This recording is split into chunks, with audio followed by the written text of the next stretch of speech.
Welcome back to the channel. This is Trinity Storm and you are watching second part of What If Naruto Became Hollow God and he came back from death for Hinata. If you enjoy this video, please like, share and subscribe to the channel. Now wasting no more time, let's start the story. Naruto had barely slept since becoming the Hollow God.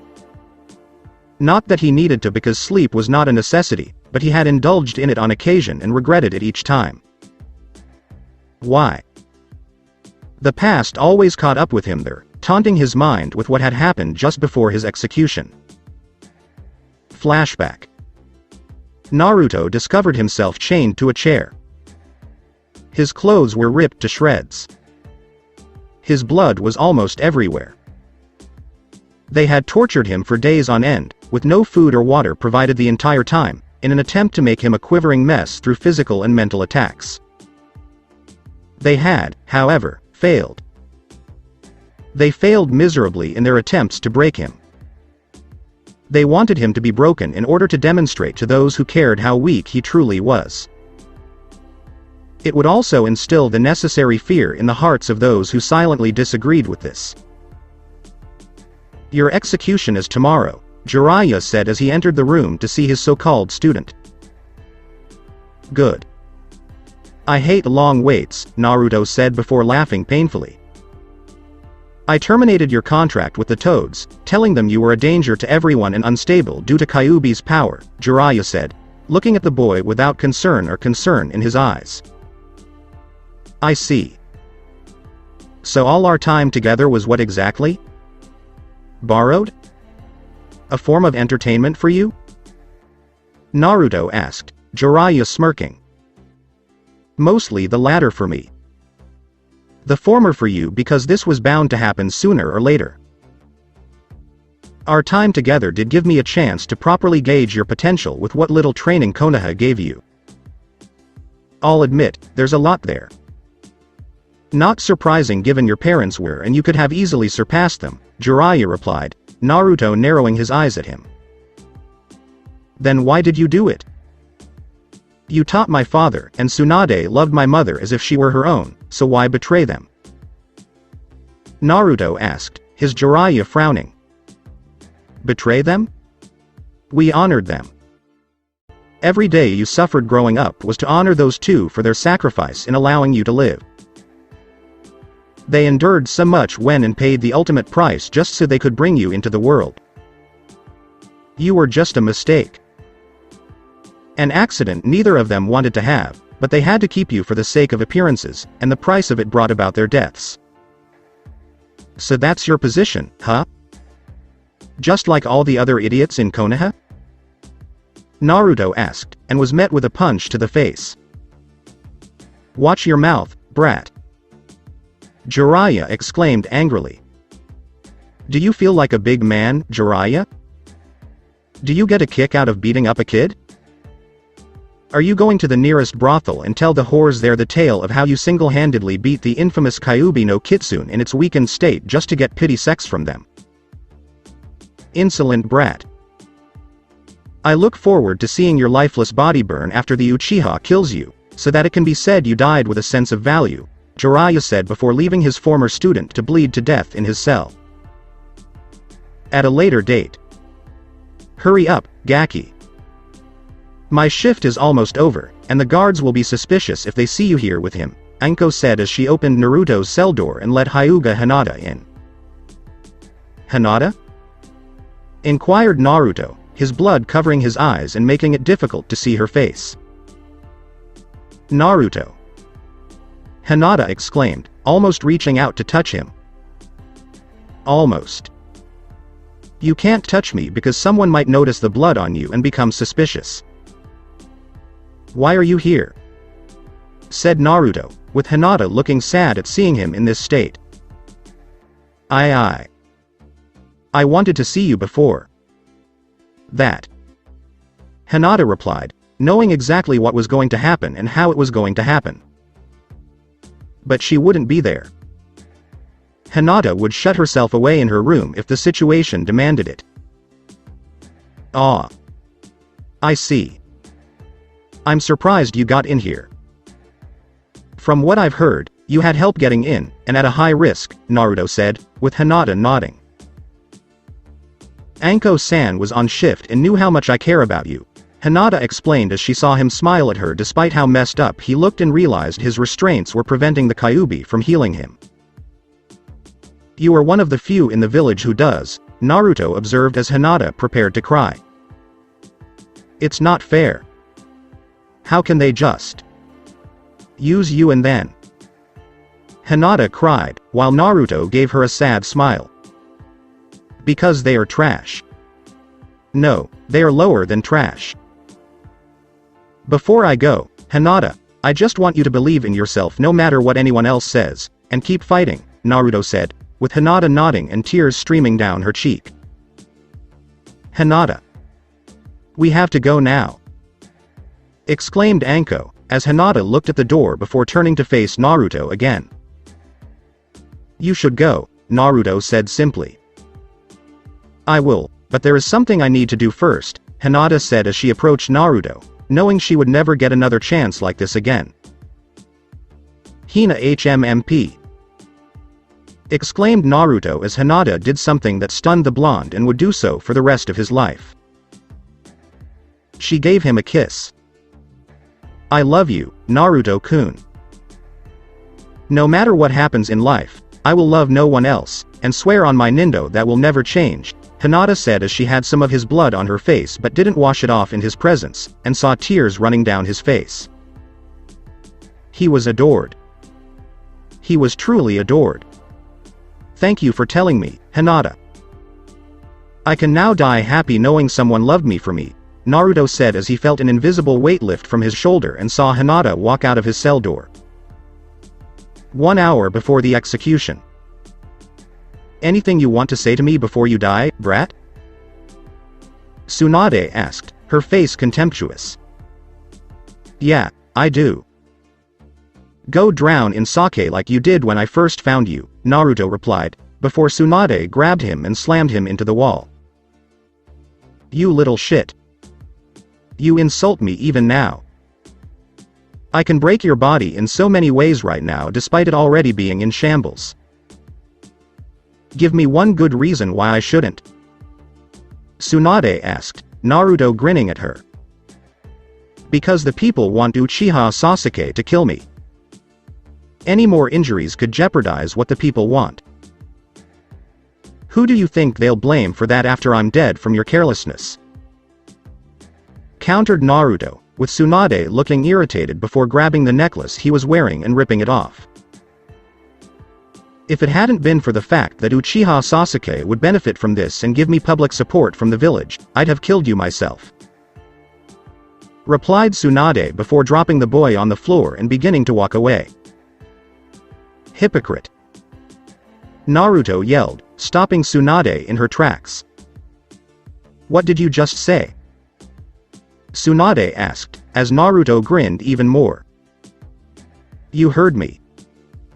You once talked about being responsible and how one shouldn't gamble their life away so needlessly, but you're doing it right now and the sad thing is. You're not even aware of it, Naruto replied, raising an eyebrow at Tsunade. Tsunade couldn't help but wonder, and how exactly am I gambling with my life when yours is about to be extinguished? Because death won't stop me from exacting my vengeance. You think when the world finds out what you've done, they'll just look the other way, or ignore my death as if it was insignificant? Oh no, Granny. You're mistaken. Once the Uchiha kills me, you're in for a world of hurt, and I'll be there to watch before delivering the final blow to Konoha myself. Replied Naruto, with passion in his. Flashback concludes. Naruto awoke before his mind went further back in time to the day of his own execution. It wasn't that he wanted to remember it, but it wasn't worth remembering because it was boring to him, and time flew by faster than it did in the cell.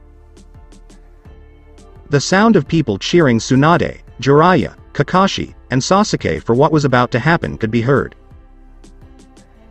When Naruto was revealed, there was a chorus of boos, with Tsunade ranting about his crimes against Konoha and how they had only tolerated him long enough to make Konoha's enemies think twice before attacking.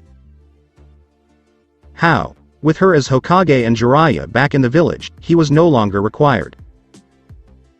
How Konoha's citizens would be safe soon, and Sasuke would obtain the power he required to avenge his clan.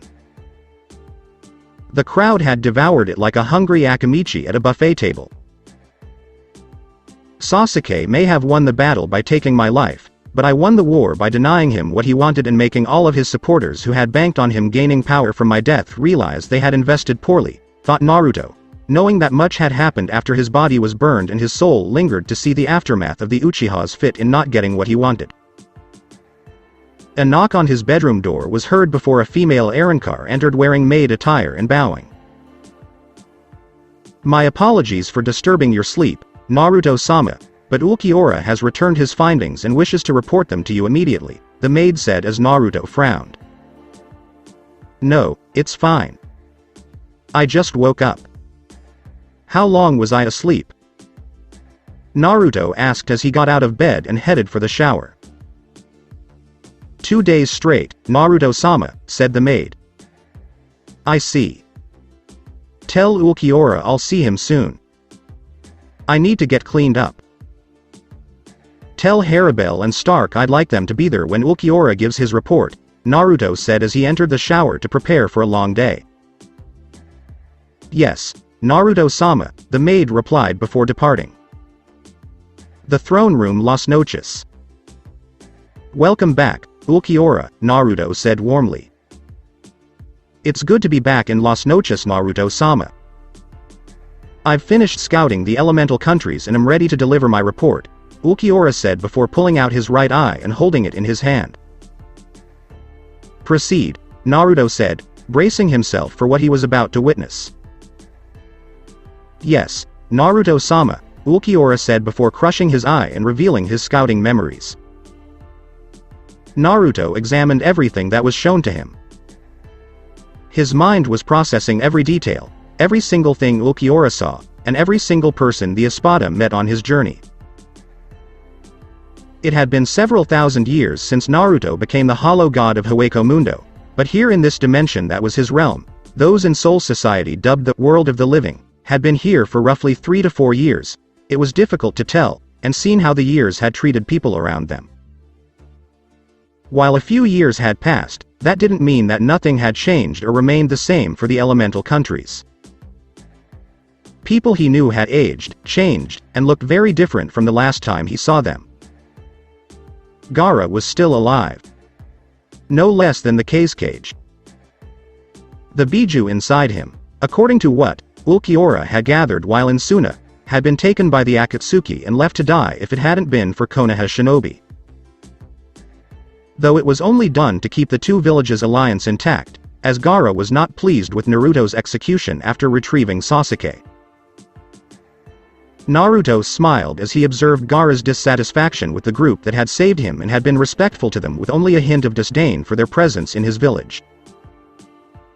Of course, the smile faded when Sasuke boasted that Gaara had only survived due to his superior skills and that he would call on him one day soon to call in that favor.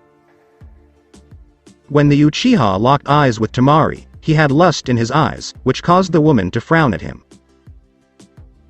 Kakashi was smug about the Suna cage owing Konoha a favor, and Naruto could tell from Ulquiorra's spying that Gaara was on the verge of ordering every shinobi in Suna to rip the Leafs team to shreds. Ulquiorra saw the pink-haired banshee that was Haruno Sakura and some pale-faced fake-smiling shinobi Naruto didn't recognize among the other members of the team sent to help save Gaara from the Akatsuki. Another shinobi appeared, with Kakashi dressed as a Junin-level shinobi. He did, however, appear out of place. He felt like he was there to do something, but it was now impossible due to the Akatsuki, and he felt like a third wheel as a result of their removal of Gaara's Biju. Naruto had the thought that the second Junin was for this purpose and had some kind of power over Biju if things got out of hand. Naruto then recalled Ulquiorra spying on Orochimaru and Kabuto tirelessly working to keep the former alive with competent bodies. The Sannin had been irritated that Sasuke couldn't be reached after the failed extraction of the Uchiha all those years ago, knowing how the village would do everything in their power to protect their prized Uchiha. So the Sannin decided to wait and see how strong the arrogant fool could become before pursuing him. Naruto could only assume that the snake Sannin would wait until Sasuke was in peak condition before attempting to take his body, as he had done with so many others. Or wait until Sasuke has children and takes on one of them when there are enough of them to go around. Naruto would have to keep that in mind for when he went after them.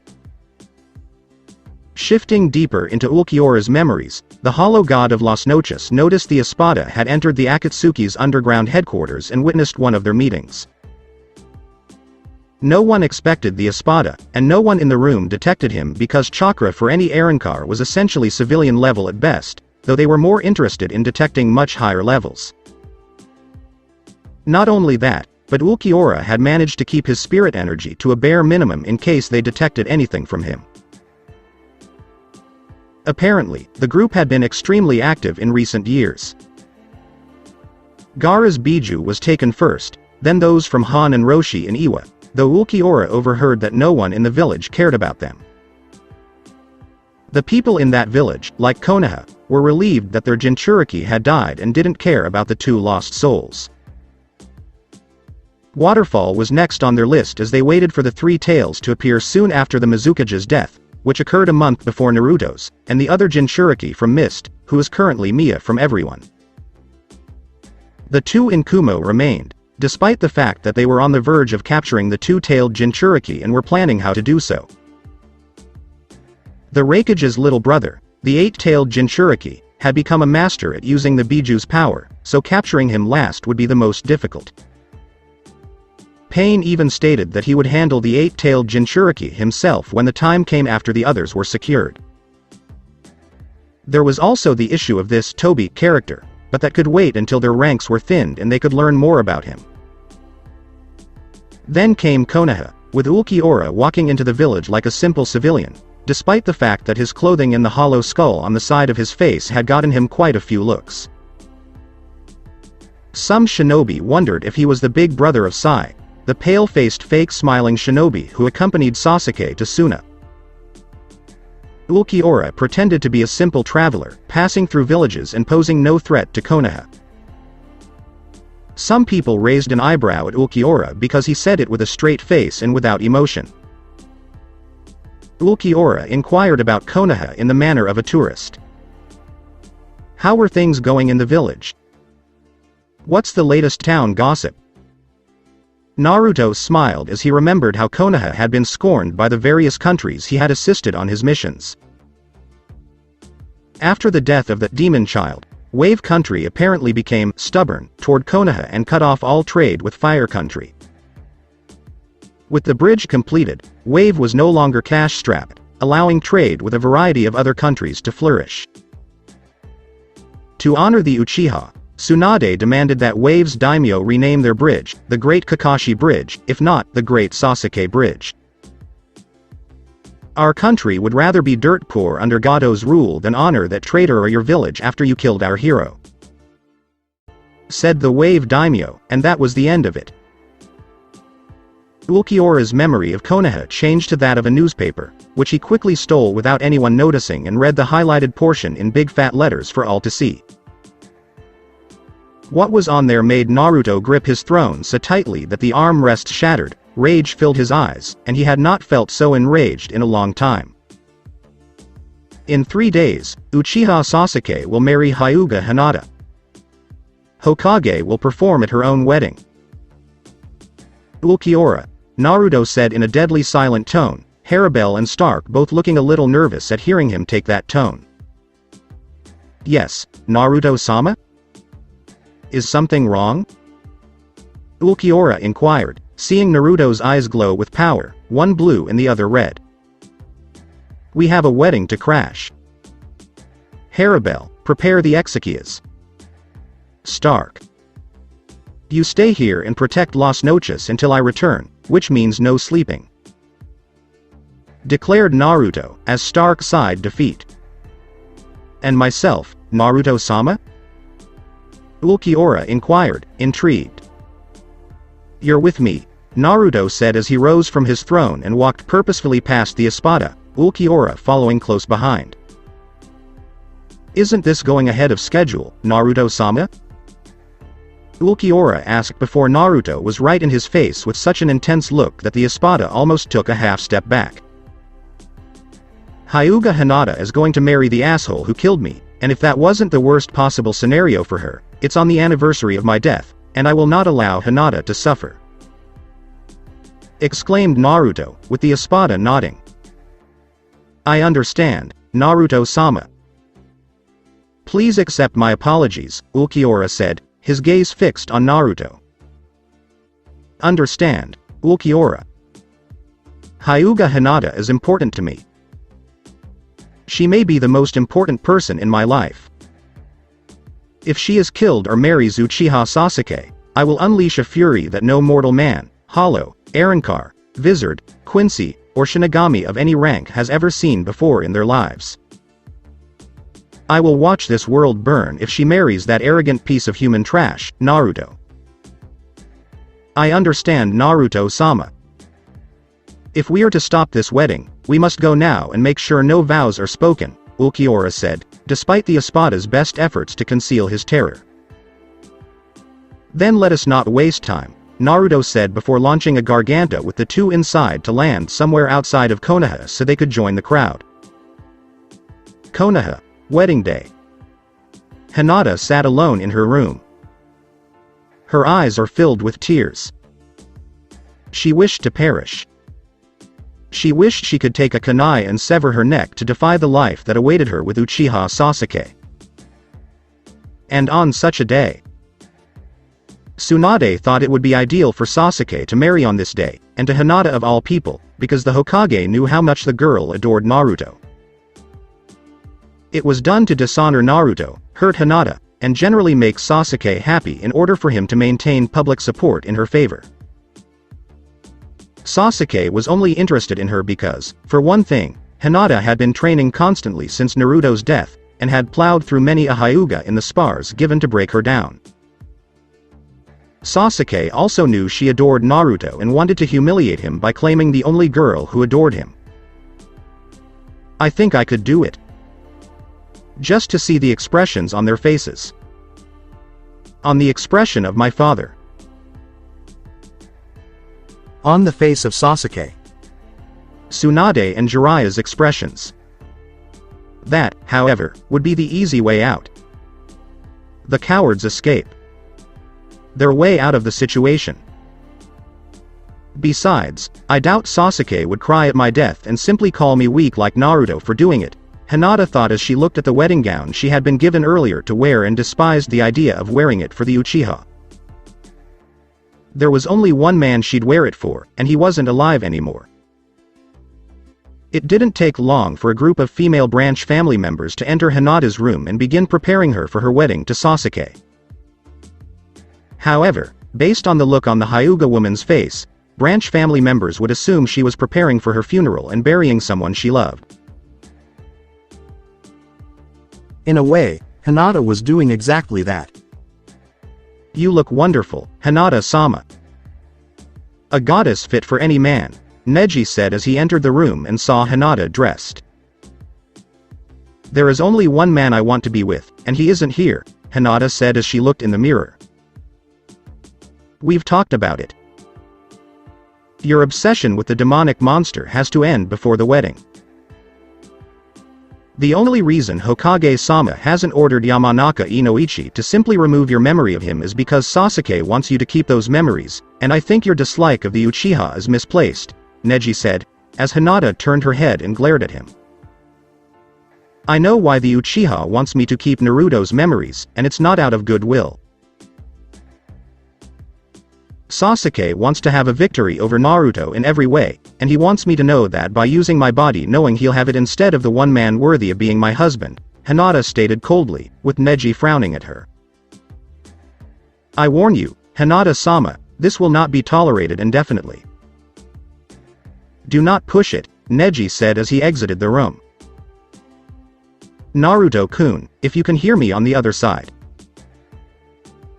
Know that my mind, body, and soul will always be yours no matter what they do, Hinata thought as she looked herself in the mirror and imagined the wedding she wanted with Naruto for the briefest of moments. Hinata smiled for that brief moment, clinging to it with all the strength her soul could muster. She was going to require it. The Konoha Chapel. While waiting for his bride to walk down the aisle, say her vows, and be his wife until death do them part, Sasuke smirked his ever-confident, "I'm better than you," smirk. The Uchiha smirked at the prospect of claiming the girl as his wife, knowing that she loved him and that he would enjoy sticking it to the loser while sticking his thing into the Hyuga bitch. She'd know where she belonged in his home. He planned to have her pregnant within a month of their marriage. He would take her morning, noon, and night until the Hyuga took a paternity test and the results were positive. He'd even have her while she slept. Her pleasure was never an issue in his mind because he didn't give a damn about it. He was going to marry her. Meaning the Hyuga would please him, give him pleasure, and be lucky to receive any in return. Sasuke had every intention of working that woman to the bone in doing everything around the house when she wasn't pregnant or on her back being taken until she was pregnant, and understanding her place in the world was serving him. He would make that woman do the cooking, cleaning, and being pregnant with his children until her very presence sickened Sasuke to the point where he would simply kick her abused body out onto the street with nothing but the clothes on her back. Even that last part was his generosity. Are you looking down from hell, loser? Are you watching as I claim this woman as mine? She still loves you, but make no mistake, I will have her screaming my name and making her suffer for loving you, Sasuke thought as everyone took their seats and saw his two most rabid fangirls from the academy wishing this wedding was for them. Perhaps when he was starting to grow tired of the Hyuga woman. But not at the moment. Her main goal in Naruto's life right now was to hurt him and those who care about him. All set, Sasuke? Asked Kiba, whom Sasuke had asked to be the best man for the job ever since the Uchiha learned of his growing dislike for Naruto, and even more so after Tsunade informed the village of the Kyuubi. Yes, I'm just waiting for my future wife, Sasuke replied, his grin never leaving his face. Sure enough, his grin broadened when he saw Hinata walking down the aisle with her father, his arm around her waist. Hiashi had a look of pride on his face after sending his eldest to marry the Uchiha, but in reality, Hiashi was relieved that his youngest would lead the Hyuga clan and a true heir would succeed him.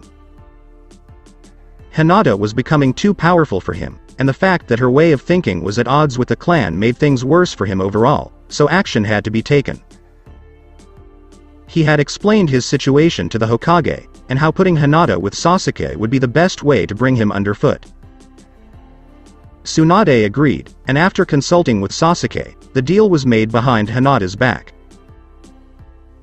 Not that Hiashi cared, because his daughter was finally going to be useful in securing an alliance with the Uchiha clan, boosting the Hyuga's political standing, and possibly even having one of her children become Hokage with the right amount of training. Tsunade stood behind Sasuke in her Hokage robes, ready to marry, and Jiraiya stood off to the side to control the crowd. Tsunade had given him orders to put a cage bird seal on his head, but this one would ensure she obeyed her husband by attaching a blood seal to it, and make Hinata obey every command Sasuke gave her. The rookies, their senseis, and pretty much everyone who could fit into the chapel, let alone get a seat, were there to witness this marriage. Dearly beloved, we have gathered here today under Kami's blessed eyes to bind Hyuga Hinata and Uchiha Sasuke together in holy matrimony to strengthen ties between Konoha clans. If there is anyone here who knows why these two should not be wed, please speak up now, or forever hold your peace, Tsunade said, with some people chuckling, including herself, at the thought that someone would be so stupid to say anything and stop this wedding. Only one person could be that stupid, and he had died a long time ago. Naruto-kun, Hinata thought as she fought back tears and prayed that this was just a horrible nightmare that would soon end. And, as if Kami had heard Hinata's prayers, an incredible wave swept through the chapel and throughout Konoha. They had never felt anything like it before and wondered what was causing it. A jutsu from an unexpected enemy attack? A biju? Is one or both Jinchuriki from Kumo attempting to thwart this wedding? What was it? I object to this wedding. A figure at the door exclaimed, his body shrouded in shadow and blocking the light outside just as the pressure eased. Who the hell are you, and how dare you interrupt this wedding? Who do you think you are to protest this sacred moment?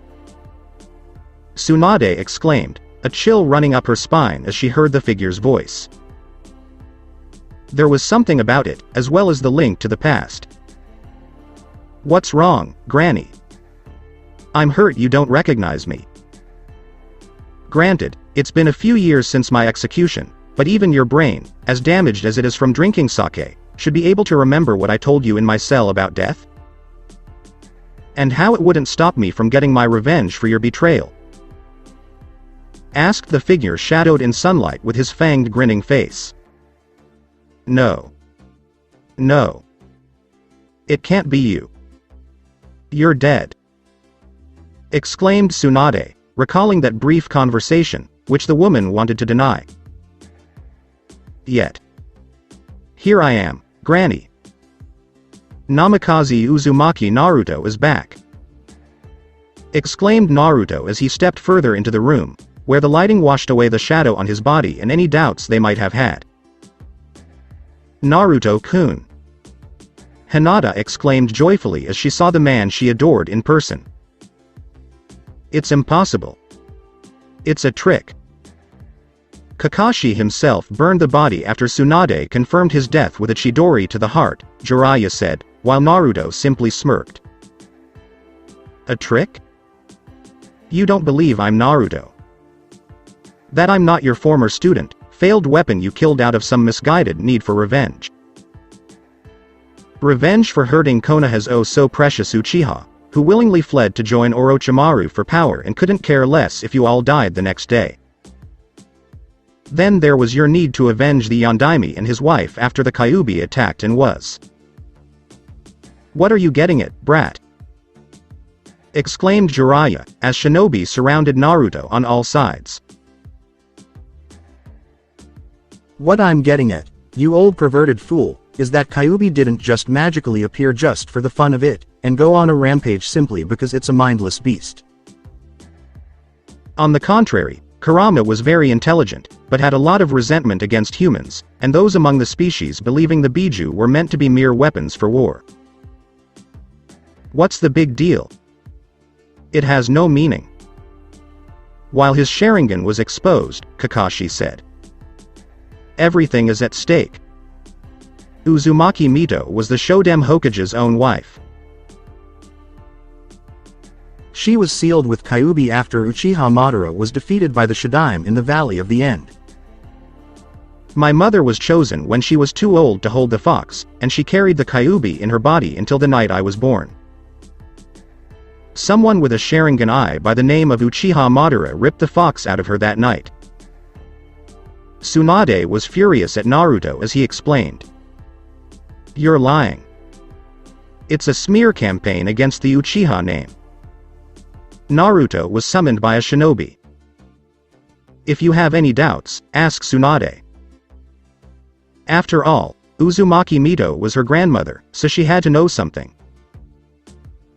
Naruto stated as Tsunade growled at him. Arrest him now. Yelled Tsunade, as many shinobi rushed in from all directions, while Naruto simply looked bored at her. Ulquiorra, Naruto said, the command hidden within the name. A blur passed through the entire army of shinobi, and they all collapsed on the ground, brutally injured. Arms and legs were either broken or ripped from their sockets. Some bodies were bent at odd angles, with broken backs or internal bleeding from torso hits. In the center of it all stood a man with green eyes, pale skin, white clothing, and a damaged white skull on the side of his head. You will pay for this, brat. Exclaimed Tsunade as Naruto shifted his gaze from her to Hinata. Not today, Naruto said before disappearing for a split second via Sonido and reappearing with Hinata in his arms bridal style. Give me back my future wife, you pathetic loser. exclaimed Sasuke as he activated his Sharingan and saw the golden opportunity to kill his older brother before him. Is that you, Naruto-kun? Hinata inquired, placing a hand on his chest and praying that this was not a dream. It is, indeed, Hinata. You're coming with me, Naruto stated as Hinata snuggled close to him. Die loser! Yelled Sasuke as he leapt over Ulquiorra, the Chidori in his hand now aimed at Naruto's head. A simple spin kick sent the boy flying past Ulquiorra at high speed, right into the Hokage herself, causing both of them to smack into the wall. Naruto's face was bored, as Ulquiorra's had been since becoming an Espada, and he looked over at Jiraiya, trying to figure out how to stop him. I have everything I desire. We're on our way to Las Noches. It's time to leave Ulquiorra, commanded Naruto, with Espada trailing behind him. Following him. Don't let that demon have the Uchiha's wife, yelled a Chunin before rushing after the trio, joined by other shinobi. Tsunade. Is everything okay with you? Jiraiya inquired as Tsunade struggled to get up after rolling the Uchiha off her body. Sure, I'm fine. Follow him. Prevent them from leaving. Tsunade commanded, trying to ignore the feeling in her gut that this was only the beginning of things to come for Konoha. With Naruto on Konoha streets. The wedding was ruined quickly, and carrying the hostage, that was the bride, didn't exactly keep them hidden from the public eye. People were screaming and running, no doubt to the shinobi in Konoha to deal with the horror that was Namikaze Uzumaki Naruto's return. Hold it right there, demon! Exclaimed a familiar voice Naruto hadn't heard in a long time. Mizuki. It's been a while. Naruto turned his head slightly to look at the cocky man who had once been an academy instructor before turning traitor for power. It appears that not enough time has passed. I'm actually relieved you're not dead by Sasuke's hand, as everyone claimed. I got out that day and got to celebrate your death, but to be honest, I was a little disappointed that I couldn't do it myself, and wished the honor had been mine. Now it appears that Kami himself is giving me a second chance. Mizuki exclaimed with delight. As if you thought you could kill me. Still, I'm going to give you this one chance to walk away and repent for all the crimes you've committed in the past as well as those you'll commit in the future. This is my one-time mercy offer to you. I recommend that you take it. Mizuki was enraged, said Naruto calmly. Mercy? Mercy. I don't need your so-called mercy. Why should I repent for my crimes when killing you will wash away all my sins?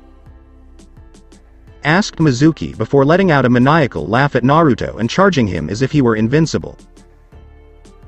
Fool. Sero. Said Naruto, shooting a line of crimson-red energy that obliterated Mizuki on the spot as well as several shinobi caught in the attack's range, leaving a massive burning scar in the ground in the process. Wait. Take me along. Anko exclaimed as she kneeled in front of Naruto and looked him in the eyes. What's the point? Just because you had no involvement in my suffering does not mean I can forgive you for doing nothing. Naruto said as Anko bowed her head in shame. I know. I should have taken action. Anything. But I couldn't do it. I was terrified. A slacker. People already despised me, and I knew that if I helped you, things would get even worse for me. Naruto narrowed his eyes at Anko's explanation. You know if you come with us, they'll call you a traitor and hunt you down to the ends of the world? Naruto asked, and Anko returned a weak smile. I figured as much, but until now. I didn't have a person, or even a place I could put my trust in to keep me safe from harm, Anko replied, Naruto simply looking at her with calculating eyes. She did let me in to see you before your execution, Naruto-kun, Hinata finally said, with Naruto thinking about it. Very good. You are welcome to accompany us. However, if you decide to betray me for them or anyone else, you will lose your life. Naruto said this while Anko nodded her head, fully understanding the consequences of her actions. I understand. Naruto-sama, Anko said as lightning struck behind Naruto, with Kakashi preparing to drive it into the back of his former student. Die in the name of my sensei, yelled Kakashi, his hand arched and ready to thrust forward with the Rakiri. Only to be met with an unimpressed Ulquiorra. I cannot allow you to attempt to take Naruto life. Samas, you are garbage under his feet and unworthy of his time, Ulquiorra said, unfazed by the lightning-like blade thrust into his chest. You serve a deceptive master. If you truly want to serve someone deserving, join Konoha and serve Uchiha Sasuke. If you retrieve his bride now, I'm sure he'll forgive you for your transgressions against Konoha and the Hokage for assisting the demon in disrupting their wedding, said Kakashi, while Ulquiorra just stared at him from their respective positions. You appear to have been misinformed. You assume I follow Naruto out of misguided loyalty and secretly desire to rise to higher status than him. That if the opportunity to become something great under your village and Uchiha Sasuke is presented to me, I will seize it with both hands. Because he is weak, I will never serve your shinobi village or the Uchiha. He takes advantage of others to get what he wants and gives little in return, Ulquiorra stated calmly before the Rakiri died and demonstrated to Kakashi that his attack had no effect on him. Who are you? Kakashi asked, looking Ulquiorra in the eyes. I am a Las Noches Espada. I am Naruto, despairing Sama's instrument, Ulquiorra replied before striking Kakashi's right arm clean off at the shoulder. Ah! Ulquiorra looked down at Kakashi as he cried out and fell to his knees, holding his stump for an arm. Like a man contemplating stomping on a disgusting insect in his path. You are pitiful. You are not even worth killing with Sero or Bala, Ulquiorra replied before walking away from Kakashi as more shinobi approached. Are you okay, Kakashi-san? A Junin kneeling in front of the downed man asked. That guy isn't human. Kakashi said this while staring at Ulquiorra's back. After them! Exclaimed another shinobi, with the majority of them pursuing them while several medic nins attended to Kakashi. They're being annoyingly persistent, Naruto-sama, Ulquiorra said as he caught up to his master and turned his head slightly to see the approaching swarm of human garbage. Ulquiorra is someone I know. Simply be patient, Naruto replied, and they were soon surrounded on all sides once more. You are surrounded by demons. Surrender and hand over the Hyuga woman right away so she can marry Uchiha-sama. One of the Konoha Anbu, wearing a ferret's mask and wielding a katana, spoke up. Should I kill them now, Naruto-sama? Ulquiorra, who disliked them, asked. No. It is beneath you to kill them. They must suffer in the same way that I have. As a result, I have the Exekias, Naruto replied before putting Hinata down to stand on her own 2 feet and simply smiling at the curious woman before snapping his fingers. And 2 Gargantas opened to his left and right behind the shinobi surrounding him, revealing 2 columns of Exekias walking through on each side. The leaf shinobi that had surrounded Naruto, Hinata, and Ulquiorra were now surrounded on all sides, while a 3rd Garganta opened to reveal Tia Haribel exiting to greet their master.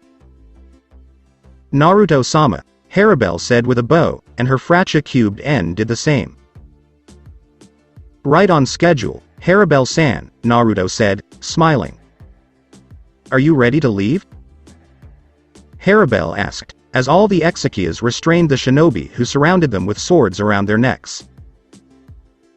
Yes, we are Haribel-san, Naruto replied as he walked with Hinata into the Garganta in front of him, while the Hyuga and Anko bowed slightly in respect to the Espada. Stop. exclaimed Jiraiya as he landed, ready to confront his former student. Once again, Ero Sennin, you're too late. I got everything I came for and then some. Tell the old hag that there is a new power in the elemental countries, and its name is Neo Whirlpool. Naruto exclaimed as the Garganta closed in on him. But not before Naruto snapped his fingers and the Exekias slit the throats of the shinobi they were holding before fleeing the Garganta from which they had entered. Jiraiya could only stare at where Naruto had been and slowly turned around to see the dead bodies of Konoha's shinobi on the ground, their blood stained. A very cold chill ran up Jiraiya's spine at that moment. Sometime later, Hokage Tower. Tsunade was enraged. I'm irritated. Irate. And thousands of other words that described her current state of mind. Naruto, the weak, pathetic, immature monstrosity and bane on her and the village's existence, was back. Alive. Breathing. Laughing. With his life being restored in some way, he mocks them all. But how exactly? They burned the brat's body to ensure that Orochimaru didn't get anything from the brat and that the Sannin's forbidden jutsu for resurrecting the dead didn't work. So, how did the monster she had sentenced to death return? How? How? Are you certain he's in Whirlpool? Tsunade inquired, her gaze fixed on Jiraiya's. Whirlpool has to be it. He named it Neo Whirlpool, but that only means Naruto visited and altered the continent. I have no idea how he got there or how he is still alive, Jiraiya said, Tsunade gritting her teeth. He's regaining his nerve. The fact that he chose that location is an insult to Konoha and what Whirlpool means to us. He has no right to be there. Tsunade yelled, her voice venomous. What are your plans? The news of Naruto returning and stealing Hyuga Hinata from Konoha will spread quickly throughout the village. Several influential people were present. One of them was one of the daimyo's personal aides who came by every now and then. Jiraiya knew that after Naruto's death, the Fire Daimyo was inundated with letters expressing outrage at the brat's death and threatening to cut off trade with the country. Except for Wave Country, which did not send a letter to the Fire Daimyo. They simply carried it out. So the Fire Daimyo arrived and demanded an explanation for all of these protest letters, as well as angry voices from powerful people demanding that he investigate and punish the Leaf. The Hokage explained things to the Fire Daimyo, portraying Naruto as a wild, untamable child with no respect for authority and an unstable power he was recklessly wielding. When the Fire Daimyo inquired as to why the boy had not been trained to control his incredible power, Tsunade claimed the boy was disrespectful to authority, never listened to his sensei, and refused to control his incredible power. The fact that a group of S-class missing nin was hunting the child made him an even bigger issue, and they knew that if Naruto died, the fox would not rise again, leaving Konoha safe from any attack for the boy. That satisfied the Fire Daimyo enough to respond to those angry voices about how he wasn't going to punish Konoha and the stated reason the Leaf gave him. Isn't it simple? Wrong. The angry letters continued to pour in, claiming that such claims were false and that Konoha was to blame for Naruto's so-called lack of control, with testimony from everyone Naruto helped outside of the village. Gaara even spoke up about how Naruto was executed for completing his mission and how the traitor was not even punished. So the Fire Daimyo found himself between a rock and a hard place. On the one hand, the Leaf was significant, but they had wronged one of its shinobi and pardoned a traitor because of his bloodline. On the one hand, the Leaf was required to do its job, but influential people outside of his country with whom he did a lot of business also desired justice. So the Fire Daimyo made a sort of compromise. One of the Fire Daimyo's personal aides would be in Konoha, keeping an eye on things and ensuring the Uchiha was punished by not being trained for a year and not being promoted for 2. Konoha was fined heavily for lying, and the Fire Daimyo considered the matter closed. It was for Konoha and the Fire Daimyo, but not for those Naruto helped, and they let their feelings be known. Suna had ended the alliance with Konoha the moment Gaara returned to his village, as the first piece of paperwork he completed. Spring Country had terminated all trade agreements and potential film deals involving her presence in Fire Country.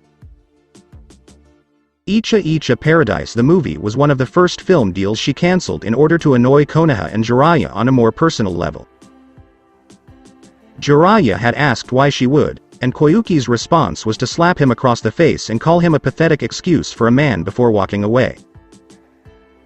Jiraiya recalls what he said next, which caused the Spring Daimyo to freeze and fire a heated flare at him. "You're doing it for the brat, right? After what Naruto has done for me? After he assisted me in discovering my life's purpose? Bringing me out of my rut of self-pity? How could I refuse to do this for him? Sannin, you betrayed him, and you disgust me. You'll rot in hell for it." By the time the Fire Daimyo declared the issue resolved, every single trade agreement and alliance Konoha had formed as a result of Naruto had been destroyed. Konoha attempted to reclaim them, but each powerful party Naruto met demanded that many people in the village be punished, and the Hokage told them to forget it. Kurenai's discreet genjutsu kept the Fire Daimyo's aide distracted during his time in Konoha, and Tsunade had already set in motion for Kakashi to teach Sasuke every jutsu he knew. Hell, she had secretly made the boy Chunin in defiance of the daimyo's decree after Sasuke had killed Naruto, and the fine was chump change that Jiraiya easily paid out of his own pocket from the proceeds of his perverted books he sold. But now, the aide to the Fire Daimyo would be reporting this to the feudal lord himself, and the man would want answers to so many new questions. "I'll take care of the Fire Daimyo. Take Asuma, Kurenai, her old team, and the old Ino Shika Cho to Whirlpool for the time being. Do Rakan to find out where Hinata is being held and, if possible, bring her back. If not, track down Anko and bring her back here to face my wrath for siding with the brat rather than stopping him." Tsunade gave the order, and Jiraiya nodded. The Knights. When Naruto returned, he was greeted by all of the Arrancar cheering him on for his safe return and victory over his enemies. Hinata was taken aback by the sheer number of them and realized that these strange people were now Naruto's people, each one unique in their own way. Naruto was obviously looking at Hinata and kissed the back of her hand, causing the woman to blush at the contact. Anko was looking around, slightly behind the two, with Ulquiorra and Haribel flanking her from behind, and two columns of Exekias providing crowd control. "Are you nervous?" Naruto asked, with Hinata nodding slightly. "A bit. I'm currently dressed in a wedding gown," Hinata responded as if she were at a royal wedding and the bride was marrying some great leader of a country. "A dress that, by the way, looks stunning on you," Naruto replied, and Hinata couldn't help but feel her blush rise to new heights. "I fantasized about marrying you. Even after your death, I would dream of it and cry in the morning because it would never be real," Hinata spoke as Naruto gently rubbed his hand over hers. "That is something I intend to do. Right now. At the moment." Stark. Stark appeared moments later via Sonito, said Naruto. "Yes, Naruto-sama?" Stark inquired as he noticed Naruto grinning at him with a wicked idea in his head. "I was you, Haribel and Ulquiorra, and I was on my way to gather every precious person I knew from all over the elemental countries. I want you to bring all of them here. I want them all to witness Namikaze Uzumaki Naruto's wedding to one Hyuga Hinata. I want the Spring Daimyo to marry us, and I want the Kazekage to be one of the key witnesses, so that no one can deny that this lovely lady is my wife," commanded Naruto, Hinata staring at him in awe. "Man, I have to do all of that work. Fine. I'll get to it right away. You know they're not going to believe us, don't you?" Naruto shrugged slightly in response to Stark's question. I'll give you key facts only I know that you can tell them to let them know I'm back and want this to happen, Naruto explained before telling them who they would each see, what he knew, and how they could persuade them to travel via Garganta to Las Noches. You are not required to do this for me. I'm fine with a small, simple wedding. And since seeing the bride on her wedding day before the wedding is considered unlucky. Hinata said as Naruto kissed her on the lips. Hinata-chan, I'm not into superstitions. Besides, you deserve a grand wedding fit for a king, and as ruler of Las Noches alongside Neo Whirlpool. I command it. Naruto pointed out dramatically with a semi-goofy grin on his face. You haven't changed a bit, Gaki, Anko finally said, seeing Naruto smirk at her. If I changed anything about myself, I wouldn't be me, and I like myself just the way I am, Naruto said, shaking Anko's head. I'm not complaining, but... What do you expect me to do here in this place? Anko was perplexed. Simple. You'll be living in Las Noches from now on, Naruto responded as if it were the simplest thing in the world. Just like that? Anko inquired, surprised. Exactly like that. If you want, you can even be Hinata's maid of honor, Naruto said this with Anko's eyes widening in surprise because she had never expected to be one. Even when Kurenai married Asuma, despite her so-called friend promising it to her inconveniently, forgetting, when the time came, she was not made one. During the reception, Anko got the last laugh by spiking Asuma's drink with a special long-lasting blood thinner so the Junin couldn't get it up when he tried to get it on with Kurenai during their honeymoon. Kurenai had confided in Anko about Asuma's dysfunction, and Anko laughed knowing the real reason for the two's lack of activity in the bedroom. Kurenai had no idea because she assumed Anko was mocking Asuma's inability to perform and thus putting a damper on their sex lives. And I'll never tell them, Anko reflected as he remembered the incident. Anko? Asked Naruto once more. What? Oh, yes. I agree. Anko replied once she returned to reality. Great. Prepare for the biggest wedding in Las Noches. Naruto exclaimed with every Arrancar cheering before using Sonito to prepare everything. Thank you, Naruto-kun, Hinata said while clutching him, and Naruto just smirked. Please do not thank me just yet. Wait until the next day after our wedding night is over, Naruto replied with a semi-perverted chuckle, while Hinata exclaimed, Eep. Blushed, and fainted in front of him. You're cruel, Anko said as Naruto clutched his future wife. No, I'm just being myself, Naruto said as he carried his future wife to the location of the wedding while everyone else rushed around to get things ready. This wedding was going to be epic. So that's it for today. I hope you guys enjoyed it. Don't forget to like, share and subscribe to the channel for more awesome stories like this. Thank you. See you all in my next video.